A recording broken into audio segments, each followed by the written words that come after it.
নাটোরের নলডাঙ্গা উপজেলার মাধনগর এলাকায় রেল লাইনে ফাটল দেখা দিয়েছে। রেলকর্মী ও স্থানীয়দের দাবি, অতিরিক্ত ঠান্ডার কারণে এই ফাটল হয়েছে।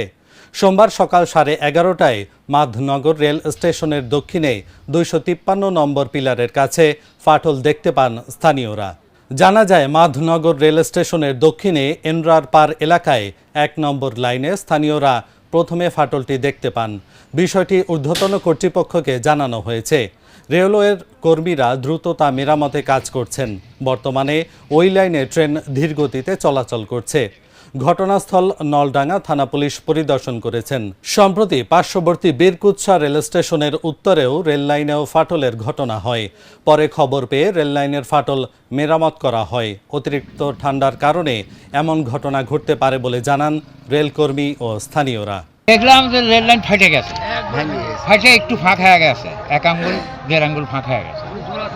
এই অবস্থায় সবাই আমরা ডানা থেকে দেখলাম রেল ফেটে গেছে। এখন জনগণ সরজমিনে দেখতে পাচ্ছে, তাই দেখতে আসছে লোকজন।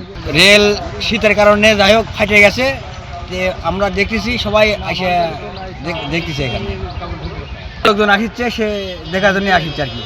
আমি দেখলাম যে প্ল্যাটফর্মের দক্ষিণে এখানে অনেকগুলো লোক রেল লাইনের উপর দাঁড়িয়ে আছে, তাই আসলাম। আসে দেখি রেল লাইন ভাঙ্গা আছে, এটা দ্রুত সমাধান করার দরকার। এই জন্য কর্তৃপক্ষের কাছে আহ্বান জানাই। এখানে এসে দেখলাম লোকজন দাঁড়িয়ে আছে, তো রেল ফাটে আছে, এমনিতে গাড়ি যা খুব সমস্যা, রেলটা খুব দ্রুত জুত করা উচিত।